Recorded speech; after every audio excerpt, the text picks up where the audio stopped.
लई प्रायश्चित चाहिए लोग। श्रावक का आवश्यक है देव दर्शन, देव पूजन। सामान्य रूप से तो वह प्रतिदिन जनालय में जाकर के ही प्रभु की पूजा करता है, लेकिन जब विशेष परिस्थिति आती है वो नवदा भक्ति करता है। घर में ही यदि मुनिराज का पड़गहन हो जाता है और वह मुनिराज की नवदा भक्ति करके पाद प्रक्षालन करके पूजन कर लेता है और कदाचित वह जिनालय में जाकर के पूजा करना भूल जाए तो ये क्षम्य माना जाता है, क्योंकि मुनि महाराज भी पंच परमेष्टि में आते हैं, नवदेवता में आते हैं, एक देश जिनके अंतर्गत आते हैं। ये विशेष मार्ग में है, अपवाद मार्ग को लेकर के चलना है, सामान्य रूल नहीं बना लेना। सामान्य से तो होना यही चाहिए कि श्रावक प्रतिदिन अरिहंत भगवान की, पंच परमेष्टि की, नव देवता की पूजा जिनालय में जाकर के करे। अब जब महिला वर्ग घर में सवेरे से लगे रहते हैं तो इतने भाव विवल हो जाते हैं कि उनका उपयोग उसी में लगा रहता है और उससे वो भूल जाते हैं। तो आचार्य भगवान कहते थे, जो महिला वर्ग सवेरे से तैयारी कर रहा है वो धर्म ध्यान ही तो कर रही है। इससे बड़ा धर्म ध्यान उनका कुछ नहीं होता है, प्रैक्टिकल धर्म ध्यान होता है।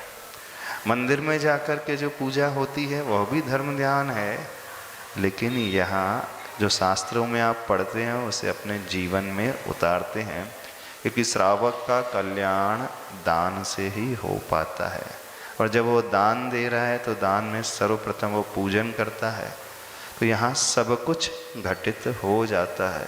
आचार्य श्री एक बात हमेशा कहते थे, यदि आप लोगों से कहा जाएगा कि उत्कृष्ट सामायिक करना है, 2.5 घंटे की, 2 घंटे 24 मिनट की सामायिक करना है, श्रावक की और विशेष रूप से महिला के वश की बात होती नहीं है। लेकिन वह घर में जब पड़गाहन करके आहार देते हैं तो 2-2 उत्कृष्ट सामायिक हो जाती हैं, है ना। सवेरे 6 बजे से लेकर दोपहर के 12 बजे तक उत्कृष्ट सामायिक हो जाती है कि नहीं। वैसी सामायिक मंदिर में करोगे तो पता नहीं मन कितना लगेगा नमोकार मंत्र में, लेकिन घर में जो सामायिक हो रही है, प्रैक्टिकल सामायिक हो रही है, इसमें मन कभी भटकता ही नहीं है। पल प्रतिपल गुरु की याद आते रहती है और उसमें विशुद्धि तब बढ़ जाती है जब आहार नहीं होते हैं, है ना। विशुद्धि तब बढ़ती है जब आहार देर से होते हैं, और जल्दी आहार हो जाते हैं तो विशुद्धि घट जाती है, क्योंकि आहार हो जाते हैं तो फिर वो भूल जाता है, अपने काम में व्यस्त हो जाता है, व्यापार में लग जाता है। और जितने गैप लंबी बढ़ती चले जाती है तो मन में यही भावना भाते रहते हैं ना श्रावक, कि कब आचार्य भगवान आए, कब आचार्य भगवान आए। तो जब आहार नहीं होते तब माला ज़्यादा अच्छी फिरती है, तब ज़्यादा नाम गुरु का अवश्य निकलता है। तो इस कारण आचार्य भगवान कहते थे, जिस श्रावक के यहाँ देर से आहार हो रहे हैं वो सबसे ज़्यादा पुण्यशाली है, सबसे ज़्यादा पुण्य उसका बढ़ता है। फैक्ट है, सत्य है बिल्कुल।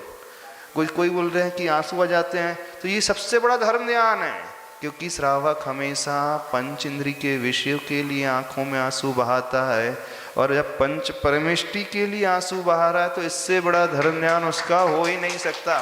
तो ऐसी भावना भाना चाहिए कि हम हमेशा विशुद्धि बढ़ाते रहे। ठीक है, आशीर्वाद दे दें, बहुत दिनों के पश्चात आपके घर में आहार हो, ताकि आपकी विशुद्धि बढ़ते रहे। हाँ चलिए।